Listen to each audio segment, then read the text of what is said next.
ধোসা বানিয়ে ফেললাম। দেখো এমনিভাবে ধোসাটা বানালে ঘরে একদম পুরো সহজে বানিয়ে ফেলতে পারবে। আর ধোসাটা খেতে খুব সুন্দর হয়েছিল। তো ভিডিওটা পুরো দেখো, দেখলেই বুঝতে পারবে।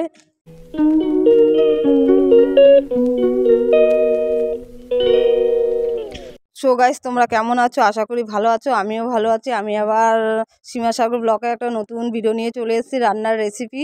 আর এটা আমি সাউথের খাবার একটা বানাচ্ছি। তার জন্য আমি সাদা বিউলির ডাল আর এদিকে ঘরের চাল ভিজিয়ে নিয়েছি।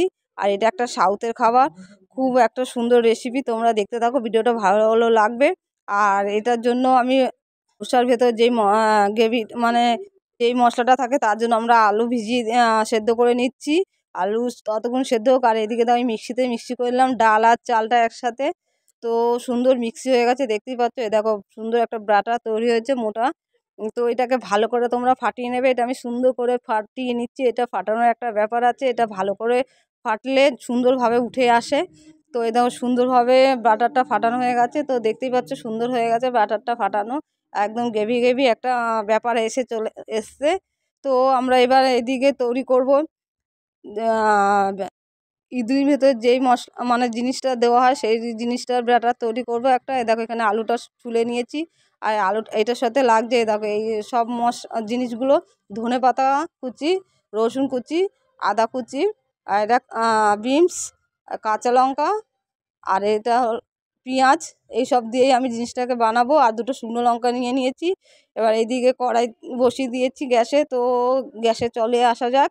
এই দেখো কড়াই গরম হয়ে এসছে, আমি সর্ষের তেল দিয়ে দিচ্ছি। তোমরা সাদা তেলও দিতে পারো। তো সর্ষের তেলটা গরম হয়ে এসছে। গরম তেলের মধ্যে আমি সর্ষে ফোড়ন দিয়ে দিলাম, আর দুটো শুকনো লঙ্কা আর একটু কালো জিরে দিয়ে এটাকে ভালো করে নাড়াচাড়া করে, দেখো পেঁয়াজটা দিয়ে দেবো। একটু পেঁয়াজের সাইজটা বড় করে কাটবে। পেঁয়াজটা একটু লাল লাল হয়ে আসলে দিয়ে দিলাম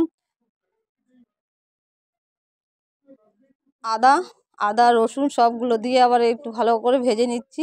ভাজা হয়ে গেলে তারপরে দিয়ে দেবো কারি পাতা। তো কারি পাতাও দিয়ে দিয়েছি। এটা আবার একটু ভাজা আর একটু লাল লাল হয়ে গেলে দিয়ে দেবো আলু। তো দেখতেই পাচ্ছ আলুটা গোটাই দিচ্ছি।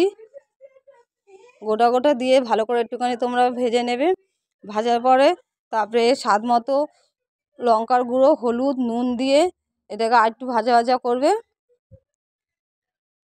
ভাজার পরে তারপরে তোমরা আলুটাকে একটু ম্যাশ করে নেবে, মানে গোটা থাকবে না, একটু ম্যাশ করে নেবে আলুটা, তাহলে খেতে একটু ভালো হবে। সুন্দর ম্যাশ হয়ে গেছে, দেখতেই পাচ্ছ। আলুটা আমি খুন্তি হাতার সাহায্যে করে দিলাম। তারপরে ধনেপাতা দিয়ে জিনিসটা তৈরি হয়ে গেল, ব্যাটারটা দেখতেই পাচ্ছ। আর এইদিকে দেখো যেই চাল আর ডালের ব্যাটারটা তৈরি হয়েছে, সেটা একদম পারফেক্ট হয়ে গেছে। এদিকে আমি তাওয়া বসিয়ে দিয়েছি, তাওয়াটাও গরম হয়ে গেছে। এখানে সর্ষের মানে সাদা তেলটা একটুখানি কড়াইয়ের মধ্যে মানে তাওয়ার মধ্যে মাখিয়ে নিলাম। মাখিয়ে বাটারটা দিয়ে দিলাম। সুন্দর দেখো তোমরা বাটারটা একটু খুন্তি হাতার সাহায্যে বা একটা গ্লাসের সাহায্যে এটাকে বড় করে একটুখানি ছড়িয়ে দেবে। তো আমি আলুর মশলাটাকে দিয়ে দিলাম, দেখতেই পাচ্ছ। আর এটা সুন্দর হয়ে গেছে। প্রথমেবার তো প্রথমেরটা একটু থ্যাবড়াই হয়, মানে ওঠাতে কষ্ট হচ্ছিলো। দেখো তাও সুন্দরভাবে উঠে এসছে। তারপরে দ্বিতীয়বারে আর একটা তোমাদের করে দেখাচ্ছি, দেখো। তারপরে তাওয়াটা আবার তেল ঘষে নিলাম। এরকম করে তোমরা যতবার বানাবে ততবার একটু তেল ঘষে নেবে একটা ন্যাকড়ার সাহায্যে, তো ভালো হবে, অল্প তেলের মধ্যে হয়ে যাবে। এবার দেখো কত সুন্দর হয়েছে। আর একটা পাত্র দিয়ে ঢাকা দিয়ে দিলে ভেতরটা ভাপা ভালো সুন্দর হয়ে যাবে। তারপরে এবার আলুর ব্যাটারটা দেবো আমরা। তো এবার দেখতেই পাচ্ছ এই খুব সুন্দরভাবে উঠে আসছে, আর কোনো তার মধ্যে লাগছে না।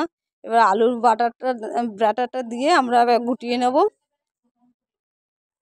ধোসা মতন করে।